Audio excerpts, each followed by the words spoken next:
সুইডেনের উপপ্রধানমন্ত্রী একজন নারী। তো এই নারী হঠাৎ করে মানে কি উল্টাপাল্টা বক্তব্য দেওয়া শুরু করলো কেন?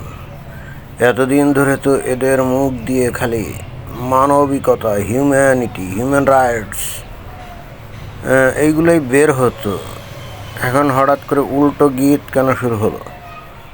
তো কি বলেছে এই উপপ্রধানমন্ত্রী? উনি বলেছেন ইসলামকে সুইডিশ মূল্যবোধের সাথে খাপ খাইয়ে নিতে হবে।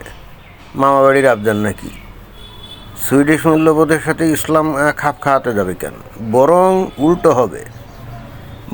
উল্টো হবে সুইডিশ মূল্যবোধই বরং ইসলামের সাথে খাপ খাইয়ে চলবে। অর্থাৎ অন্য কথায় ইসলামে যেগুলো হারাম সেগুলো সুইডিশ সমাজে হারাম বলে গণ্য করতে হবে। কারণ হচ্ছে তোমরা না বলো যে freedom of freedom of religion, যে যেমন খুশি ধর্ম পালন করবে। এখন ইসলাম ধর্মের মধ্যে যে সমস্ত হারাম হালাল জিনিস আছে সুইডেনে গেছে বলে তারা কি এখন হারাম হালাল বাদ দিয়ে চলবে নাকি? মস্কারি করো। তারপর বলছে যেসব মুসলমান একীভূত হয় না তাদের চলে যাওয়া উচিত। কেন? তোমরাই তো কিছুকাল আগে আদর করে তোমাদের দেশে ঢুকতে দিয়েছিলে, কারণ তোমরা তখন বলছিল যে ওরা মানুষ। ওই যে সিরিয়া ইরাকে যখন ওই ইসলামী খালিফেট তৈরি হয়েছিল, তো ওরা তো বেসিক্যালি ওই জায়গায় খালিফেট তৈরি করেছিল যে তোমাদের দেশে এরা ঢুকবে। এটা ছিল তাদের ভিতরকার কনস্পিরেসি। নর্মালি তো তারা যেতে পারে না। আর মিলিটারিলি মুসলমানরা তো ইউরোপ কোনো দিন দখল করতে পারে নাই, আর পারবে বলেও মনে হয় না। অতএব তারা অন্য উপায় এইবার ইনফিল্ট্রেট করেছে। সেটা কি?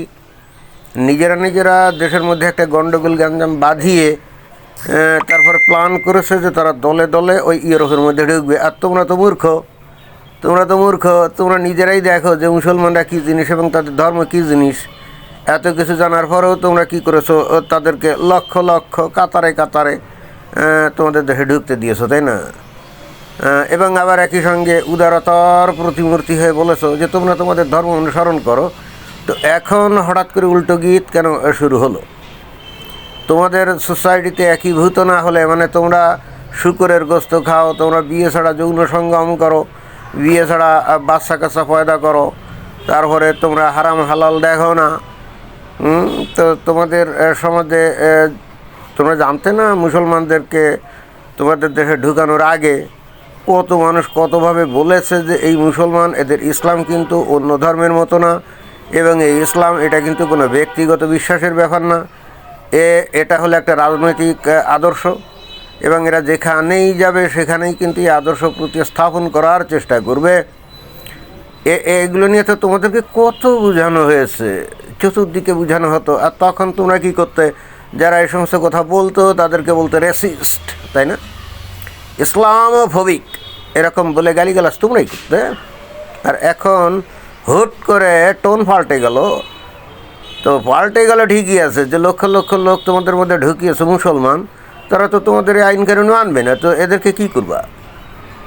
এদের কয়জনকে তোমরা ধরে দেশের বাইরে পাঠাবা? তারপরে কি বলছে যে অনার কিলিং, শিরচ্ছেদ, নারীদের পাথর ছুঁড়ে মারা এবং শরিয়া আইনের মতো রীতিনীতির এখানে কোনো স্থান নেই বলেছেন সুইডেনের উপপ্রধানমন্ত্রী। জি, এখানেই তো ভুলটা করছো। এগুলো যে কোনো স্থান নেই, এদেরকে যখন তোমরা আশ্রয় দিছিলে তখনই জানা উচিত ছিল, বোঝা উচিত ছিল, তাই না? তোমাদেরকে এগুলো বোঝানো হতো, কিন্তু তোমরা পলিটিক্যাল কারেক্টনেসের নামে নিজেদেরই এমন একটা বৃত্তের মধ্যে আবদ্ধ করছিল যে এদের ব্যাপারে যারা নাকি সত্যি কথা বলতো, আসল কথা বলতো, তোমরাই বলতে যে সে নাকি কি ইসলামোফোবিক, তাই না? আর তোমরা প্রকৃত সত্যটাকে গোপন করে তোমরা কী ভেবেছিলে যে মুসলমানরা তোমাদের দেশে ঢুকলে এরা আস্তে আস্তে তাদের ইসলাম ভুলে গিয়ে তোমাদের মতো হয়ে যাবে, এটাই ভাবছিলে নাকি? জি না, অন্য ধর্মের মানুষ সেরকম হতে পারে। যদি হিন্দু যায়, খ্রিস্টান যায়, যদি বুদ্ধিস্ট যায়, তাহলে তারা তোমাদের মতো ওয়েস্টার্ন হয়ে যাবে, কোনো সমস্যা নেই। কিন্তু মুসলিমরা কখনো তোমাদের সোসাইটির সাথে অ্যাজিমিলেট করবে না। তোমাদের মূল্যবোধ, তোমাদের রীতিনীতি তারা কোনো দিনও গ্রহণ করবে না। কেন করবে? করলে তো ৭২ হুর মিস। মরার পরে যে এরা ৭২ হুরের স্বপ্ন দেখে, যাদের সাথে ওই আকণ্ঠ মদ্যপান করে ওই অনন্তকাল যৌনকেলি করবে বলে স্বপ্ন দেখে। তো তারা এগুলো বাদ দিয়ে তোমাদের ওই কুফুরি বিধিবিধান নিয়ম কানুন এইগুলো অনুসরণ করে কি জাহান্নামের আগুনে যাবে? এই সমস্ত বিষয় নিয়ে তোমাদেরকেও আগে বহু বোঝানো হয়েছে, কিন্তু এরাই তখন বলছে এই সমস্ত কথা যারা বলে, এই মুসলিম বা ইসলাম নিয়ে যারা এই সমস্ত কথা বলে তারা কি ইসলামোফোবিক না, রেসিস্ট।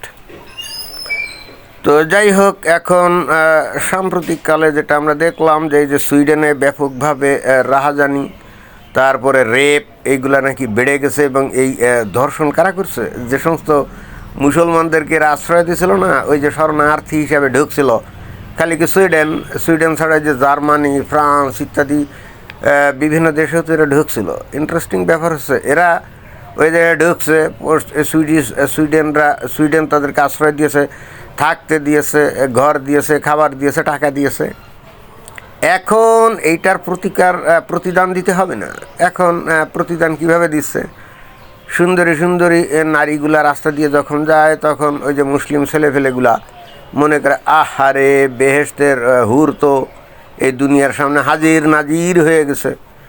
এই হেতু তারা চিন্তা করে, যেহেতু তারা খাঁটি সহি মুসলমান, হয়তো মনে করে যে আল্লাহ পুরস্কার হিসাবে ওই মরার পরে যে হুর দিবে তাই কিছু এনে এই যে ছেড়ে দিয়েছে। অতএব তাদেরকে ধরে ভোগ করা এটা তাদের সুন্নতি দায়িত্ব, এটা তাদের ইমানি দায়িত্ব, আমার মনে হয় এরকম।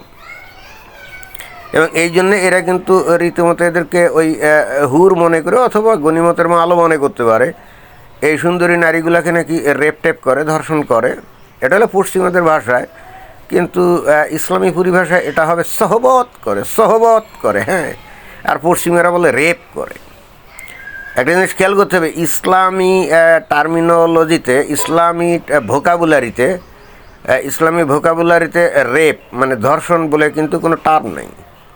যে কারণে আপনি কোরআন হাদিস চষে যদি ফেলেনও, তাহলে আপনি কোথাও যে ধর্ষণের কোনো শব্দ আপনারা পাবেন না। এই জন্যে এরা ওই মুসলমানরা কিন্তু কোনো নারীর সাথে, ওই নারীর ইচ্ছাতে হোক আর অনিচ্ছাতে হোক, তার সাথে যদি যৌন কাজ করে, যদি অনিচ্ছাতে হয় সেটাকে বলা হয় রেপ না, জোর করে যদি করে। কিন্তু এটা কিন্তু ইসলামী পরিভাষা, এটা রেপ না, বলে কি ব্যভিচার। যাই হোক, তো এখন এরা খাল কেটে কুমির আনছিল, এখন সেই কুমির এদেরকে খাওয়ার জন্য উদ্ধত।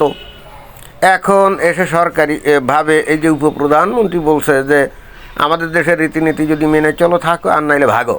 তো একটু ভাগায় দেখো না, আদর করে সব ঢুকিয়েছো না, ওরা এখন মজা পেয়ে গেছে। এখন কি তোমাদের ওখান থেকে আসবে? বেশি ফাজলামি করলে ওদের প্রত্যেকেই এক একটা সুইসাইডাল বম্বার হবে, সমস্ত ইউরোপে অ্যাটাক শুরু করে দেবে, বুঝছো? ওই যে কথায় বলে না যে ভাবিয়া করিও কাজ, করিয়া ভাবিও না। বহু মানুষ বহুভাবে তোমাদেরকে অতীতে বুঝিয়েছে যে ওরা আসলে কারা এবং ওরা আসলে কী আদর্শ অনুসরণ করে। কর্ণপাত করো নাই, এখন ঝালে ঝাল নাকি আদায় ঝাল ভালো করে টের পাও। ধন্যবাদ।